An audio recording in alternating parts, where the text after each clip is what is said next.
मैं तुमसे कुछ कहने नहीं आया हूँ, मैं तुम्हें याद दिलाने आया हूँ, क्योंकि जो मैं कहूँगा वह तुम्हारे भीतर पहले से ही है। तुम उसे जानते हो, बस भूल गए हो, और यह भूल ही तुम्हारी पीड़ा है। आज का विषय साधारण दिखता है, हर खुशी सबको मत बताओ, लेकिन जो साधारण दिखता है वही सबसे गहरा होता है, क्योंकि सत्य हमेशा शोर नहीं करता, वह मौन में उतरता है। देखो, जब कोई बच्चा खिलौना पाता है वह उसे छिपाकर नहीं रखता, वह दौड़ दौड़ कर सबको दिखाता है, देखो देखो। लेकिन जब वही बच्चा बड़ा होता है और पहली बार प्रेम में पड़ता है तो वह प्रेम को छिपाता है, वह चिल्लाता नहीं, फुसफुसाता है। क्यों? क्योंकि जीवन ने उसे सिखाया है कि जो कीमती है वह नाजुक होता है। खुशी नाजुक है, तुम्हारी खुशी कोई पत्थर नहीं है, वह कली है, और हर कली हर हवा को सहन नहीं कर सकती। लोग पूछते हैं, ओशो क्या सच में नजर लगती है? मैं कहता हूँ, नजर कोई जादू नहीं है, लेकिन चेतना की ऊर्जा है, और ऊर्जा का प्रभाव होता है। जब तुम अपनी खुशी सबको बताते हो, तुम अनजाने में अपनी ऊर्जा को बाहर उछाल देते हो। और याद रखना, दुनिया में हर व्यक्ति शुभेच्छु नहीं है। अधिकतर लोग दुखी हैं, और दुखी व्यक्ति चाहे अनजाने में ही सही तुम्हारी खुशी को सहन नहीं कर पाता। यह ईर्ष्या नहीं भी हो सकती, यह असहायता है। एक आदमी मेरे पास आया, उसने कहा, मैं जब भी खुश होता हूँ कुछ न कुछ गलत हो जाता है। मैंने उससे पूछा, क्या तुम अपनी खुशी सबको बताते हो? वह हंसा और बोला, हाँ, मैं बहुत एक्साइटेड हो जाता हूँ। मैंने कहा, यही भूल है। खुशी कोई घोषणा नहीं है, खुशी कोई विज्ञापन नहीं है, खुशी कोई प्रदर्शन नहीं है। खुशी एक अंतरंग अनुभव है, जैसे ध्यान, जैसे प्रेम, जैसे प्रार्थना। जब तुम ध्यान में बैठते हो, क्या तुम ढोल बजाते हो? जब तुम्हारी आंखों में आंसू आते हैं रम आनंद के, क्या तुम माइक लेकर घोषणा करते हो? नहीं, तो फिर खुशी को क्यों चिल्लाते हो? समझो, जब कोई व्यक्ति दुखी है और तुम अपनी खुशी उसके सामने फैलाते हो तो दो बातें हो सकती हैं। पहली, वह प्रेरित हो, दूसरी, वह जले।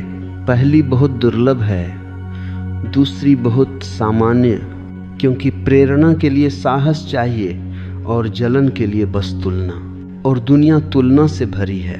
मैंने एक कहानी सुनी है। एक गांव में दो मित्र थे, दोनों ने एक साथ बीज बोए। एक ने रोज अपने पौधे को देखने बुलाया, देखो कितना बड़ा हो गया। दूसरा चुपचाप पानी देता रहा। पहले का पौधा बार बार उखाड़ा गया, कोई देखने आया, कोई छुआ, कोई हंसा, कोई जल गया। दूसरे का पौधा बिना शोर के पेड़ बन गया। अब सोचो, क्या पेड़ बनने के लिए तालियों की जरूरत है? नजर कोई आंख नहीं है, नजर चेतना की दिशा है। जब कोई व्यक्ति तुम्हारी खुशी को देखता है और भीतर से कहता है मेरे पास क्यों नहीं, तो वह प्रश्न ही ऊर्जा बन जाता है, और वह ऊर्जा तुम्हारी खुशी को छूती है। यह अंधविश्वास नहीं है, यह मनोविज्ञान से भी गहरा है। यह अस्तित्व की सूक्ष्म भाषा है।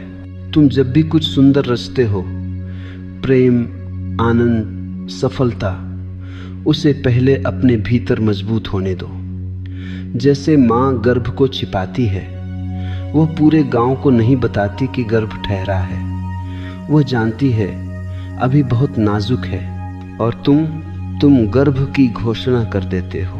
फिर तुम कहते हो कुछ गड़बड़ हो गई। याद रखो, जो भीतर पनप रहा है उसे बाहर की भीड़ से बचाओ। मैं ये नहीं कह रहा कि खुशी बांटो मत, मैं कह रहा हूँ सही समय तक प्रतीक्षा करो। पेड़ जब फल से झुक जाता है तब बांटता है, कली बांटने चली जाए तो टूट जाती है। तुम पूछ सकते हो, ओशो फिर किसे बताएं? मैं कहता हूँ उसे बताओ जो तुम्हारी खुशी से और खुश हो जाए। ऐसे लोग बहुत कम होते हैं, लेकिन वे होते हैं। और यदि ऐसे ये लोग न मिलें तो मौन सबसे बड़ा मित्र है। मौन ईर्ष्या नहीं करता, मौन तुलना नहीं करता, मौन नजर नहीं लगाता, मौन पोषण करता है। जब तुम चुपचाप खुश होते हो, तुम्हारी खुशी गहरी होती जाती है, वह स्थिर होती है, वह किसी के देखने पर निर्भर नहीं रहती। और याद रखना, जो खुशी दूसरों की प्रतिक्रिया पर निर्भर है वह खुशी नहीं है, वह प्रदर्शन है। सच्ची खुशी को गवाह की जरूरत नहीं। आज से एक प्रयोग करो, जब भी कुछ अच्छा घटे तुरंत बोलो मत, पहले उसे जियो, पहले उसे सांसों में उतरो, पहले उसे शरीर में उतरने दो, फिर देखना वह टिकेगी।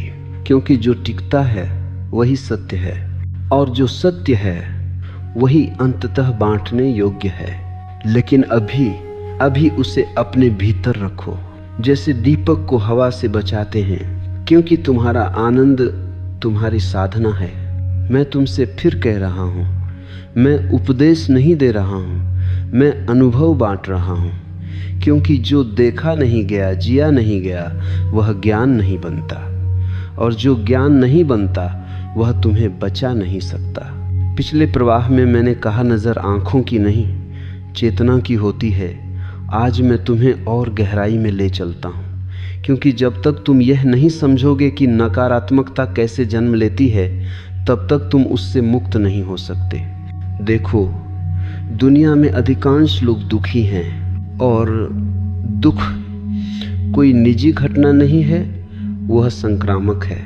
दुखी व्यक्ति जब किसी खुश व्यक्ति को देखता है तो उसके भीतर दो ही रास्ते होते हैं, या तो वह जाग जाए या फिर वह और सो जाए। जागना कठिन है, सोना आसान है, इसलिए अधिकतर लोग दूसरा रास्ता चुनते हैं। ईर्ष्या कोई पाप नहीं है, ईर्ष्या एक घाव है, और घाव से अक्सर बदबू आती है। तुम जब अपनी खुशी सबके सामने रखते हो तो तुम अनजाने में उन घावों को छूते हो। और याद रखो, घाव को छूने पर दर्द होता है, दर्द प्रतिक्रिया बनता है, और वह ही प्रतिक्रिया ऊर्जा बनकर लौटती है। मैंने एक बार एक साधक से कहा, जब तुम्हारे भीतर आनंद आए तो पहले उसे स्थिर होने दो। वह बोला, पर मैं उसे छुपाना नहीं चाहता। मैंने कहा, छुपाना और बचाना दोनों में फर्क है। माँ अपने बच्चे को छुपाती नहीं है, वह उसे बचाती है, और बचाने में ही प्रेम है। अब समझो नकारात्मक ऊर्जा कैसे काम करती है। जब कोई व्यक्ति तुम्हारी खुशी को देखता है और भीतर ही भीतर तुलना करता है, मेरे पास क्यों नहीं, तो उसी क्षण उसकी चेतना संकुचित हो जाती है। संकुचन से ऊर्जा काली हो जाती है, और वह काली ऊर्जा बिना किसी इरादे के भी बाहर बहने लगती है। इसीलिए मैं बार बार कहता हूँ, अधिकतर नज़र जानबूझकर नहीं लगती। लोग बुरे नहीं होते, लोग दुखी होते हैं, लेकिन दुखी व्यक्ति के पास एक ही भाषा होती है, नकार, और नकार का प्रभाव पड़ता है। यह ठीक वैसा ही है जैसे कोई बीमार व्यक्ति छींकता है। वह तुम्हें बीमार करना नहीं चाहता, लेकिन बीमारी फैल जाती है। तो क्या करो? पहली बात, डरो मत। डर से तुम और कमजोर हो जाओगे। मैं डर नहीं सिखाता, मैं जागरूकता सिखाता हूँ। जब तुम जानते हो कि हर व्यक्ति तुम्हारी खुशी का पात्र नहीं है, तो तुम सहज हो जाते हो, तुम चयन करने लगते हो। तुम हर किसी को अपना घर नहीं दिखाते, तुम हर किसी को अपना बिस्तर नहीं दिखाते, फिर अपनी आत्मा क्यों दिखाते हो? खुशी आत्मा का द्वार है। जो भी तुम्हारे भीतर घटे उसे पहले अपने भीतर गहराने दो। जब वह जड़ पकड़ ले तब दुनिया कुछ नहीं बिगाड़ सकती। मैं तुम्हें एक सूत्र देता हूँ, जो भी साझा करो वह इतना पक्का हो कि कोई उसे हिला न सके। अगर किसी की एक बात से तुम्हारी खुशी टूट जाती है तो समझो वह खुशी अभी कच्ची थी। अब एक और गहरी बात समझो, मौन सिर्फ चुप्पी नहीं है, मौन एक कवच है। जब तुम मौन में रहते हो तुम्हारी ऊर्जा भीतर घूमती है। जब तुम बोलते हो वह बाहर जाती है, बाहर गई ऊर्जा वापस आएगी, लेकिन कैसी? दुनिया जैसी है वैसी लौटेगी। इसलिए बुद्ध कहते थे सही समय तक मौन रखो। महावीर मौन रहे क्योंकि वे जानते थे सत्य को भी सुरक्षा चाहिए। तुम पूछ सकते हो ओशो, क्या फिर हमें अकेले रहना चाहिए? नहीं, अकेलापन और मौन अलग बातें हैं। तुम भीड़ में भी मौन रह सकते हो और अकेले होकर भी शोर में। मौन का अर्थ है अनावश्यक साझा न करना। तुम्हारी साधना, तुम्हारा प्रेम, तुम्हारी योजनाएं सबको पहले भीतर पकने दो। मैंने देखा है जो लोग अपने लक्ष्य सबको बताते रहते हैं वे अक्सर वहीं अटक जाते हैं, और जो चुपचाप चलते रहते हैं वे पहुंच जाते हैं। क्यों? क्योंकि घोषणा ऊर्जा को खर्च कर देती है और मौन ऊर्जा को संचित करता है। यह भी समझो, जब तुम अपनी खुशी सबको बताते हो तो तुम अनजाने में मान्यता मांग रहे होते हो। तुम कहना चाहते हो देखो मैं खुश हूं, और जिस खुशी को गवाह चाहिए वो अभी पूरी नहीं है। पूर्ण आनंद अपने आप में तृप्त होता है, उसे किसी की आंखों की जरूरत नहीं। अब एक और बात, क्या खुशी बांटना गलत है? नहीं, लेकिन बांटना तब जब वह ओवरफ्लोइंग हो जाए, जब वह छलकने लगे। नदी तब पवित्र होती है जब वह समुद्र की ओर बहती है ना, कि जब वह पोखर बनकर दिखावा करती है। तुम्हें मैं एक अभ्यास देता हूँ। आज से जब भी कोई सुखद घटना घटे उस पर तुरंत प्रतिक्रिया मत दो। 3 दिन तक उसे अपने भीतर रहने दो। 3 दिन मौन, 3 दिन साक्षी। अगर 3 दिन बाद भी वह खुशी उतनी ही गहरी है तो समझो वह तुम्हारी हो चुकी है। फिर चाहे कोई देखे या न देखे वह नहीं टूटेगी। और तब अगर तुम बांटो तो वह आशीर्वाद बनेगी, बोझ नहीं। याद रखो, दुनिया को अपनी रोशनी दिखाओ, लेकिन सूरज बनकर, दिए बनकर नहीं, क्योंकि दिया हवा से बुझ जाता है, सूरज नहीं। अब मैं तुम्हें वहां ले चल रहा, वो जहां शब्द कम पड़ने लगते हैं, क्योंकि अब बात विचार की नहीं अनुभूति की है, और अनुभूति हमेशा मौन के करीब होती है। मैंने तुमसे कहा था नजर का असर होता है। अब मैं तुमसे यह कह रहा हूं, अगर तुम्हारी चेतना जागी हुई है तो कोई नजर तुम्हें छू नहीं सकती। समस्या नजर में नहीं है, समस्या तुम्हारी ऊर्जा की कमजोरी में है। जब तुम भीतर से बिखरे हुए हो तब बाहर की हर हवा तुम्हें हिला देती, और जब तुम भीतर से केंद्रित हो तब तूफान भी केवल गुजर जाते हैं। अब समझो ऊर्जा की शुद्धि क्या है। लोग सोचते हैं शुद्धि का मतलब कुछ धार्मिक कर्मकांड। मैं कहता हूं शुद्धि का मतलब है अखंडता। जब तुम्हारा मन, तुम्हारा शरीर और तुम्हारी चेतना तीनों एक दिशा में हो तब तुम शुद्ध हो। लेकिन अधिकतर लोग ऐसे नहीं हैं। वे कुछ सोचते हैं, कुछ बोलते हैं और कुछ जीते हैं। यह विभाजन ही तुम्हें कमजोर बनाता है। जब तुम खुश होते हो लेकिन भीतर कहीं डर भी होता है, कहीं यह खुशी छिन न जाए, उसी क्षण तुमने अपनी खुशी में जहर मिला दिया। याद रखो, डर सबसे बड़ी नजर है। दूसरों की नजर बाद में आती है, पहले तुम्हारी अपनी नजर लगती है। तुम्हें लगता है अगर मैंने बताया तो कुछ बुरा हो जाएगा, और डरते डरते तुम बताते भी हो। डर के साथ कही गई बात हमेशा टूटती है। इसलिए पहला सूत्र, अपनी खुशी को डर से मुक्त करो। खुशी को पकड़ो मत, उसे थामो भी मत, बस उसे होने दो। जो पकड़ में आती है वो खो जाती है, जो बहती है वही रहती है। अब दूसरा सूत्र, साक्षी बनो। जब कोई तुम्हारी खुशी को देखकर कुछ कहता है, तारीफ या ताना, तुरंत प्रतिक्रिया मत दो। देखो कि शब्द तुम्हारे भीतर क्या कर रहा है। अगर कोई एक वाक्य तुम्हारे आनंद को हिला देता है तो समझो अभी तुम आनंद में नहीं थे, तुम बस अच्छे मूड में थे। आनंद मूड नहीं है, आनंद स्टेट ऑफ बीइंग है। मूड मौसम की तरह बदलता है, आनंद आकाश की तरह रहता है। अब तीसरा सूत्र, शरीर को मत भूलो, ऊर्जा शरीर में रहती है। जो शरीर से कट गया वह चेतना में भी कमज़ोर हो जाता है। मैंने देखा है जो लोग लगातार बोलते रहते हैं, शिकायत करते रहते हैं, अपनी योजनाएं, अपनी खुशियां सबको बताते रहते हैं, उनकी सांस उथली हो जाती है। उथली सांस, उथली चेतना। इसलिए जब भी भीतर कुछ सुंदर घटे, कुछ क्षण आंख बंद करो, गहरी सांस लो और उस खुशी को सांसों में उतरने दो। जब आनंद सांसों में उतर जाता है तो वह स्थायी हो जाता है। अब एक और गहरी बात, तुम्हें लगता है कि लोग तुम्हारी खुशी से जलते हैं।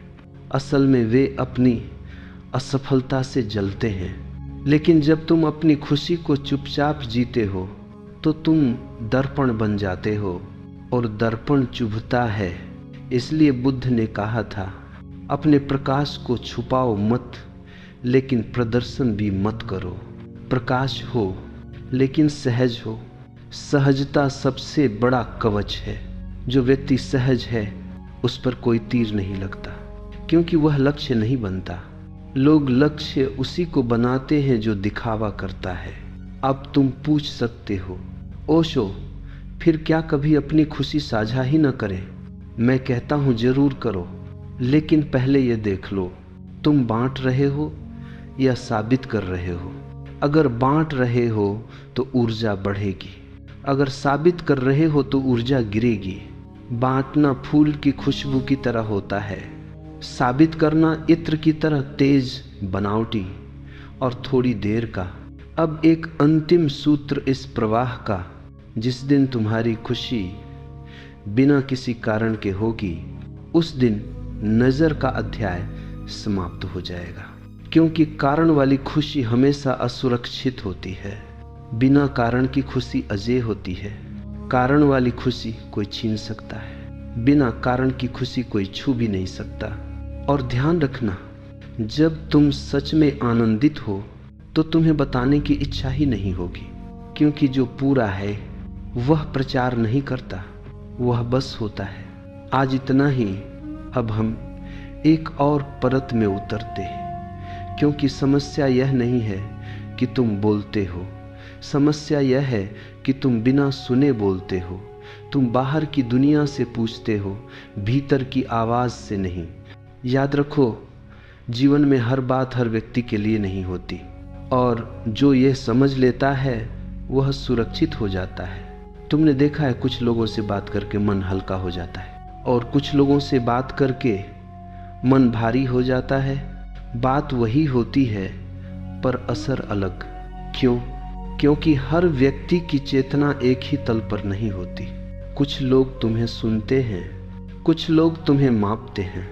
जो सुनता है वह स्वीकार करता है, जो मापता है वह तुलना करता है, और तुलना से हमेशा जहर निकलता है। इसलिए पहला सूत्र आज का, हर कान सुनने योग्य नहीं होता, लेकिन तुम कैसे पहचानोगे भीतर से? जब तुम किसी से कुछ साझा करने का सोचते हो, एक क्षण रुक जाना, आंख बंद करना और अपने हृदय से पूछना, क्या यह व्यक्ति मेरी खुशी को संभाल पाएगा? अगर भीतर हल्कापन आए बोलो, अगर भीतर संकोच आए मौन रखो। भीतर की आवाज़ कभी गलत नहीं होती। गलत हम तब होते हैं जब हम उसे सुनते नहीं। अधिकतर लोग अपनी खुशी इसलिए खोते हैं क्योंकि वे स्वीकृति की तलाश में होते हैं। वे कहना चाहते हैं, देखो मैं भी सफल हूँ, देखो मैं भी खुश हूँ। लेकिन जो सच में खुश है उसे यह साबित करने की जरूरत नहीं। सिद्ध वही करता है जो संदेह में होता है। अब एक कहानी सुनो। एक साधक था, वह जब भी ध्यान में गहराई अनुभव करता अपने मित्रों को बता देता। धीरे धीरे ध्यान कम होने लगा। वह मेरे पास आया। मैंने पूछा, ध्यान करते समय क्या करते हो? वह बोला, मैं सोचता हूँ आज क्या बताऊंगा। मैं हंसा। मैंने कहा, यही तो ध्यान का अंत है। जिस क्षण तुम अनुभव को साझा करने की योजना बनाने लगते हो, उसी क्षण तुम अनुभव से बाहर हो जाते हो। अनुभव को पहले पूरा होने दो। अब समझो, मौन कोई दबाव नहीं है, मौन कोई त्याग नहीं है, मौन बुद्धिमत्ता है। मौन का अर्थ है जो आवश्यक नहीं उसे रोक देना। जैसे शरीर में अनावश्यक बोलना ऊर्जा खर्च करता है, वैसे ही मन में अनावश्यक साझा करना ऊर्जा खर्च करता है। तुम्हारी खुशी भी ऊर्जा है और ऊर्जा का अपव्यय मूर्खता है। अब दूसरा सूत्र, जो व्यक्ति तुम्हें बिना जलन के सुन सके वही पात्र है। ऐसे लोग बहुत कम होते हैं, कभी कभी एक भी नहीं। और अगर कोई नहीं है तो अस्तित्व है। अस्तित्व सुनता है, पेड़ सुनते हैं, आकाश सुनता है। तुम हंसोगे लेकिन मैं सच कह रहा हूं। पेड़ के नीचे बैठकर अपनी खुशी को महसूस करना किसी ईर्ष्यालु व्यक्ति से बात करने से कहीं ज्यादा सुरक्षित है। प्रकृति कभी नजर नहीं लगाती, क्योंकि प्रकृति में तुलना नहीं है। अब तीसरा सूत्र, समय को पहचानो।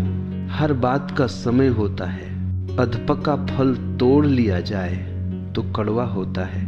कुछ खुशियां ऐसी होती हैं जिन्हें शब्दों में ढालने में सालों लगते हैं और तुम उन्हें उसी दिन पोस्ट कर देते हो। फिर तुम कहते हो वह खुशी चली गई। नहीं, तुमने उसे अधपका बाहर निकाल दिया। जो भीतर पूरा पक जाता है वह बाहर भी सुरक्षित रहता है। अब एक और गहरी बात, कुछ लोग ऐसे होते हैं जो तुम्हारी खुशी सुनकर तुरंत सलाह देने लगते हैं। सावधान रहना। सलाह अक्सर श्रेष्ठता का मुखौटा होती है। जहाँ प्रेम होता है वहाँ सलाह नहीं, सिर्फ सुनना होता है। इसलिए अगर कोई तुम्हारी खुशी सुनते ही उसे सुधारने लगे तो समझो वह अभी अपने भीतर खुश नहीं है, और जो स्वयं खुश नहीं वह तुम्हारी खुशी का रक्षक नहीं बन सकता। अब अंतिम सूत्र इस प्रवाह का, मौन और साझा दोनों कला है। मौन डर से नहीं होना चाहिए और साझा लालच से नहीं। अगर तुम डर से चुप हो तो तुम सिकुड़ जाओगे, अगर तुम समझ से चुप हो तो तुम मजबूत हो जाओगे। और यही अंतर है साधक और डरपोक में। अब बात गहराई की है। अब बात उस आनंद की है जो आता जाता नहीं, जो मौसम नहीं है, जो भूमि है। क्योंकि जब तक तुम्हारी खुशी की जड़ें नहीं होंगी तब तक हर हवा उसे हिला देगी और तुम कहते रहोगे नजर लग गई। नजर बाद में आती है, पहले जड़ें कमजोर होती हैं। देखो, जो वृक्ष ऊपर से हरा दिखता है जरूरी नहीं कि उसकी जड़ें गहरी हों। पहली आंधी में सच सामने आ जाता है। और जो वृक्ष साधारण दिखता है, चुपचाप खड़ा रहता है, वही सबसे मजबूत होता है। खुशी को भी जड़ें चाहिए। लोग पूछते हैं ओशो, जड़ें कैसे बनती हैं? मैं कहता हूँ जड़ें बनती हैं ठहराव से। तुम्हारी समस्या यह नहीं कि तुम खुश नहीं होते, तुम्हारी समस्या यह है कि तुम ठहरते नहीं। खुशी आई तुम दौड़े, खुशी गई तुम रोए। यह दौड़ भाग ही तुम्हें खोखला बनाती है। जो ठहर जाता है वही भीतर उतरता है। आज पहला सूत्र, खुशी को समय दो। जब कोई सुंदर क्षण आए तुरंत उसे पकड़ने मत दौड़ो, उसे नाम मत दो, उसे कहानी मत बनाओ, बस बैठ जाओ। जैसे कोई झील शांत हो और चांद उसमें उतर आए। झील कुछ करती नहीं, बस होती है और चांद उतर आता है। खुशी भी ऐसी ही है। जो उसे पकड़ने की कोशिश करता है वह उसे डरा देता है।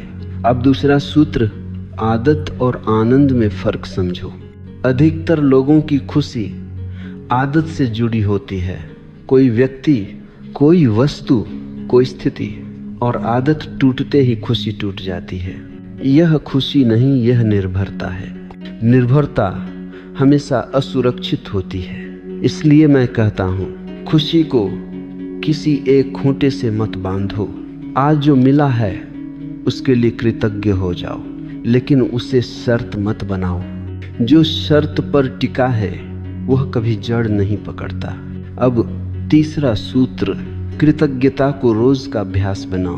कृतज्ञता जड़ है, शिकायत कुल्हाड़ी है। जिस दिन तुम शिकायत करते हो उस दिन तुम अपनी ही जड़ काटते हो। ध्यान देना, जब तुम अपनी खुशी सबको बताते हो अक्सर उसके साथ शिकायत भी जुड़ी होती है। हाँ, खुश तो हूँ, लेकिन ये लेकिन ही जहर है। अगर खुश हो पूरा खुश हो, अगर दुखी हो पूरा दुखी हो। बीच का आदमी सबसे कमजोर होता है। अब एक गहरी बात, तुम्हारी खुशी तब तक स्थिर नहीं होगी जब तक वह अकेले भी टिक न सके। अगर तुम्हारी खुशी को किसी की मौजूदगी चाहिए तो वह प्रेम नहीं आ सकती है।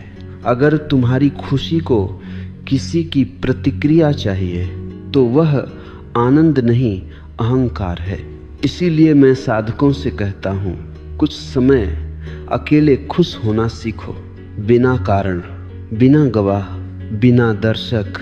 यह अभ्यास कठिन है क्योंकि अहंकार को दर्शक चाहिए, लेकिन जो इस कठिनाई से गुजर गया उसकी खुशी फिर कोई छीन नहीं सकता।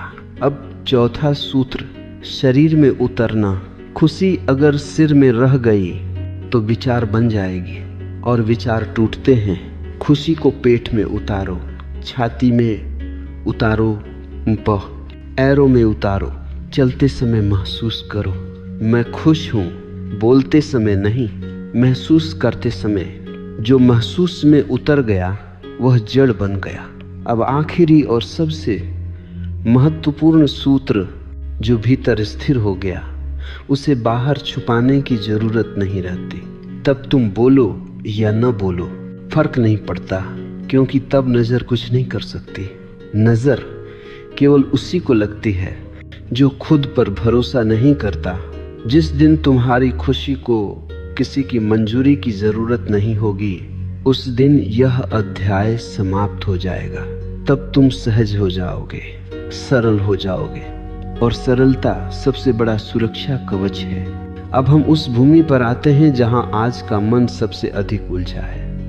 ये समय शोर का है, हर ओर घोषणाएं हैं, प्रदर्शन है, पोस्ट हैं, प्रतिक्रियाएं हैं, और तुम सोचते हो अगर मैंने नहीं बताया तो क्या मेरी खुशी अधूरी रह जाएगी? नहीं, अधूरी खुशी वह है जिसे बताना पड़े। समझो, आधुनिक मन एक भूल में जी रहा है। वह मान बैठा है कि जो दिखता है वही है। इसलिए लोग जीने से पहले दिखाने लगते हैं, और यही उलटी यात्रा है। जीवन पहले भीतर घटता है, फिर बाहर दिखाई देता है, लेकिन तुम बाहर दिखाने में ही इतने व्यस्त हो कि भीतर घटने का समय ही नहीं बचता। मैं तुमसे एक सीधी बात कहूं, जो खुशी कैमरे के लिए पैदा होती है वह कैमरे के साथ ही मर जाती है, क्योंकि वह खुशी नहीं एक मुद्रा होती है। आज का मन कहता है अगर सबको नहीं बताया तो क्या फायदा। मैं कहता हूँ अगर भीतर नहीं उतरा तो क्या फायदा। याद रखो, दुनिया में दो तरह के लोग हैं, एक जो खुश होकर बांटते हैं, दूसरे जो बांटकर खुश होने की कोशिश करते हैं। पहले का आनंद गहरा होता है, दूसरे का थका हुआ। अब एक महत्वपूर्ण बात समझो, जब तुम अपनी खुशी सार्वजनिक करते हो तो तुम उसे सार्वजनिक निर्णय के लिए खोल देते हो।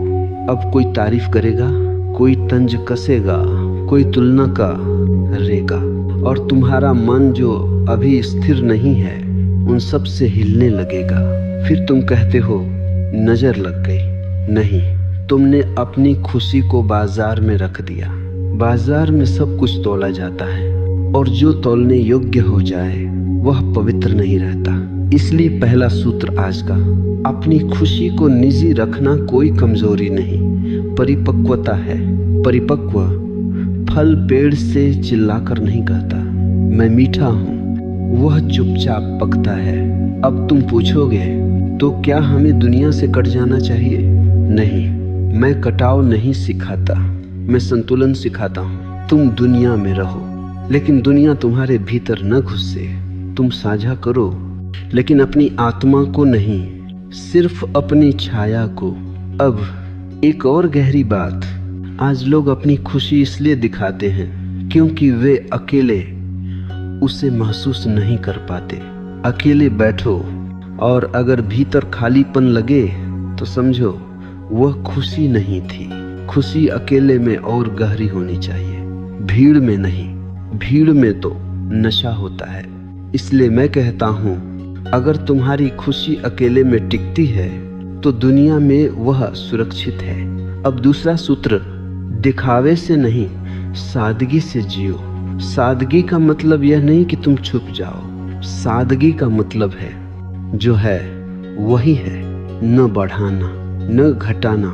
जो बढ़ाता है वह झूठ में जाता है, जो घटाता है वह डर में जाता है। सादगी दोनों से मुक्त है।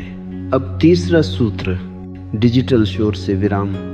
दिन में कुछ समय ऐसा रखो जब तुम कुछ साझा न करो, कुछ देखो नहीं, कुछ प्रतिक्रिया न दो, बस रहो। शुरू में बेचैनी होगी, मन कहेगा कुछ मिस हो रहा है। हाँ, तुम वही मिस कर रहे हो जो तुम्हें बीमार कर रहा था। धीरे धीरे तुम्हें एक नई शांति मिलेगी। वह शांति तुम्हारी खुशी की ढाल बन जाएगी और तब तुम देखोगे कोई नजर नहीं लग रही, क्योंकि अब तुम भीतर से भरे हुए हो। अब आखिरी बात इस प्रवाह की, जो अपनी उसी को बचा कर रखता है वह कंजूस नहीं होता, वह सजग होता है। और सजग व्यक्ति ही सच में बांट सकता है, क्योंकि उसके पास देने के लिए बहुत होता है। अब एक बहुत सूक्ष्म बिंदु पर ध्यान दो, क्योंकि यहाँ अक्सर साधक चूक जाते हैं। जब मैं कहता हूँ हर खुशी सबको मत बताओ, तो कुछ लोग भीतर से सख्त होने लगते हैं। वे दीवारें खड़ी कर लेते हैं। वे सोचते हैं अब किसी से कुछ साझा ही नहीं करना। यह भी भूल है। मौन अगर प्रेम से न जन्मा हो तो वह करुणा नहीं, रक्षा बन जाता है। और रक्षा में धीरे धीरे कठोरता आ जाती है। मैं तुम्हें कठोर नहीं बनाना चाहता, मैं तुम्हें सजग और कोमल बनाना चाहता हूँ। याद रखो, कोमलता कमजोरी नहीं है, कमजोरी अचेतनता है। सजग कोमल व्यक्ति सबसे सुरक्षित होता है। अब समझो करुणा क्या है। करुणा का अर्थ यह नहीं कि तुम हर किसी को अपना हृदय दे दो। करुणा का अर्थ है तुम हर किसी को सम्मान दो, लेकिन अपनी गहराई सबको मत सौंपो। कमल की तरह जियो, पानी में रहो, लेकिन पानी से भीगे नहीं। कमल पानी से लड़ता नहीं, वह पानी को दोष भी नहीं देता, वह बस ऊपर रहता है। यही संतुलन है। अब देखो, कुछ लोग तुम्हारी खुशी सुनकर दुखी हो जाते हैं। क्या इसका अर्थ यह है कि वे तुम्हारे शत्रु हैं? नहीं, वे बस अपने अंधकार में हैं, और अंधकार में खड़ा व्यक्ति रोशनी से चिढ़ता है। इसलिए करुणा का पहला सूत्र, दुखी लोगों से नाराज मत हो। वे तुम्हें चोट नहीं देना चाहते, वे स्वयं घायल हैं। लेकिन इसका यह अर्थ नहीं कि तुम अपने घाव उनके सामने खोल दो। करुणा और मूर्खता में अंतर है। करुणा समझ से आती है, मूर्खता भावुकता से। अब दूसरा सूत्र, अपनी खुशी छुपाओ नहीं, लेकिन उसे थोपो भी मत। अगर कोई पूछे और तुम्हें भीतर से सहज लगे तो बोलो। अगर कोई न पूछे तो चुप रहो। खुशी का प्रचार मत करो, खुशी का निमंत्रण भी मत भेजो। खुशी अपने आप महसूस होती है। अगर कोई तुम्हारे पास बैठकर हल्का महसूस करता है तो समझो तुम सही ढंग से खुश हो। अगर कोई तुम्हारे पास बैठकर छोटा महसूस करता है तो समझो कहीं न कहीं अहंकार घुस गया है। अब तीसरा सूत्र, करुणा में तुलना नहीं होती। अगर तुम भीतर ही भीतर सोचते हो मैं खुश हूं, ये नहीं है, तो तुरंत सावधान हो जाना। यह विचार ही तुम्हारी खुशी को जहरीला बना देगा। सच्चा आनंद कभी खुद को ऊंचा नहीं रखता, वह सहज होता है। न विनम्रता का दिखावा, न श्रेष्ठता का गर्व। अब एक गहरी बात, जब तुम सच में आनंदित होते हो तो तुम किसी को बदलने की कोशिश नहीं करते, तुम उपदेश नहीं देते, तुम सुधारने नहीं लगते। तुम्हारी मौजूदगी ही काफी होती है, और यही सबसे बड़ी करुणा है। इसलिए मैं कहता हूँ, अगर तुम्हारी खुशी किसी को चुभ रही है तो बोलना कम करो, होना ज्यादा। होना कभी चुभता नहीं, शब्द चुभते हैं, घोषणाएं चुभती हैं। अब अंतिम सूत्र इस प्रवाह का, करुणा का अर्थ है तुम किसी को उसकी गति से चलने दो। तुम तेज हो गए हो, ये अच्छी बात है, लेकिन इसका यह अर्थ नहीं कि सबको दौड़ाओ। कुछ लोग अभी चलना सीख रहे हैं, तुम दौड़ते रहो, मुस्कुराते रहो, लेकिन पीछे मुड़कर धूल मत उड़ाओ। बस इतना काफी है। यही संतुलन है, मौन भी, करुणा भी और आनंद भी। अब हम उस द्वार पर खड़े हैं जहां साधारण मन पीछे छूटने लगता है। यहां तक आते आते तुमने समझ लिया होगा कि खुशी को बचाना है, दिखाना नहीं, साझा करना है, साबित नहीं। लेकिन अब मैं तुम्हें उससे भी आगे ले जा रहा हूं, क्योंकि अंतिम सुरक्षा खुशी नहीं है, अंतिम सुरक्षा साक्षी है। जब तक तुम खुशी से जुड़े हो तब तक उसके खोने का डर रहेगा, और जहां डर है वहां नजर की संभावना बनी रहती है। अब समझो साक्षी क्या है। साक्षी वो है जो खुश होने को भी देखता है और दुख होने को भी। साक्षी न खुश होता है न दुखी, वह बस जागता है। तुम पूछोगे, ओशो फिर आनंद कहाँ गया? मैं कहता हूँ, आनंद गया नहीं, आनंद रूप बदल गया। पहले आनंद अनुभव था, अब आनंद स्वभाव बन जाता है। अब वह कुछ होने पर नहीं आता, कुछ खोने पर नहीं जाता। अब वह तुम्हारी पहचान नहीं, तुम्हारा आधार बन जाता है। और जहां आधार होता है वहां नजर काम नहीं करती, क्योंकि नजर घटनाओं पर चलती है, स्वभाव पर नहीं। अब एक गहरी बात सुनो। जब तुम कहते हो मैं खुश हूं, तो तुम अभी भी दो हो, एक जो खुश है और एक जो जान रहा है कि वह खुश है। लेकिन जब साक्षी जागता है तो मैं खुश हूं भी गिर जाता है। तब सिर्फ होना बचता है, और जो बस है उसे कोई हिला नहीं सकता। अब समझो नजर क्यों लगती है, क्योंकि तुम किसी अवस्था से चिपके होते हो। आज खुश, कल नहीं, आज सफल, कल असफल। ये झूला ही तुम्हें कमजोर बनाता है। साक्षी झूले से उतर जाता है, वह देखता है, खुशी आई, खुशी गई, लेकिन वह नहीं जाता। इसलिए बुद्ध हंसते थे, न सुख में न दुख में, उनकी हंसी साक्षी की थी।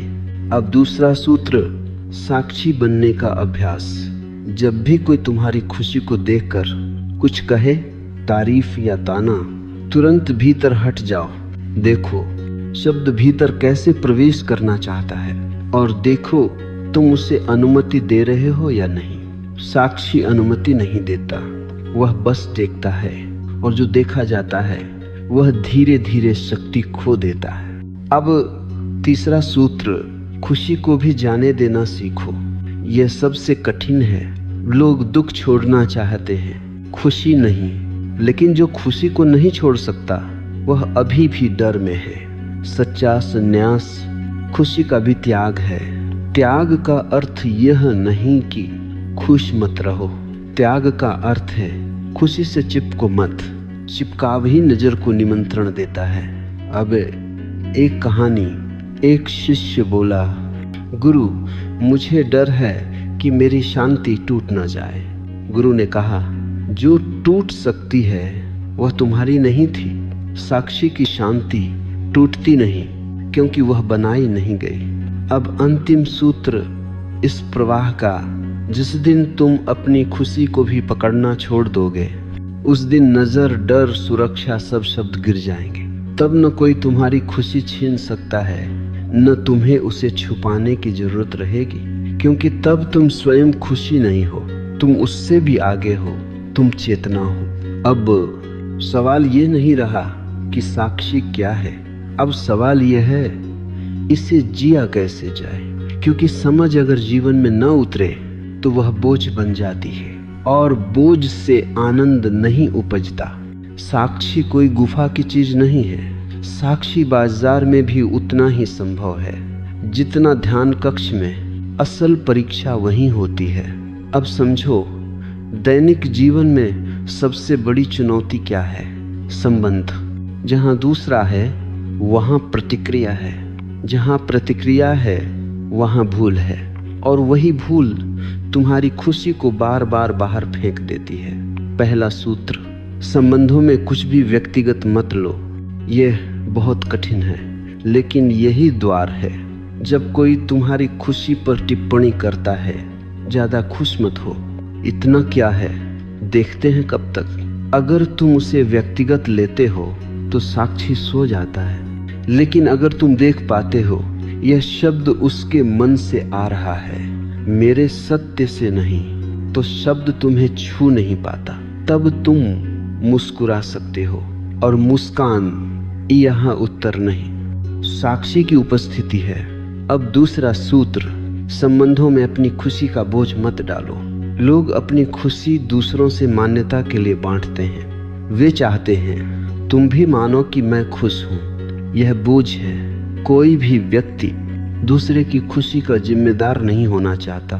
इसलिए मैं कहता हूं, अपनी खुशी को किसी पर मत टिको, उसे अपने भीतर रहने दो।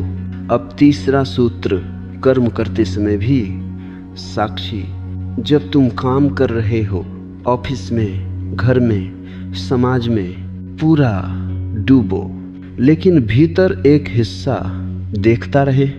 यह देखने वाला हिस्सा तुम्हें बचाता है, वह तुम्हें बताता है अब तुम बह रहे हो, अब तुम फिसल रहे हो, अब तुम चिपक रहे हो, और जैसे ही तुम देखते हो चिपकाव ढीला पड़ जाता है। अब चौथा सूत्र, अपेक्षा छोड़ो।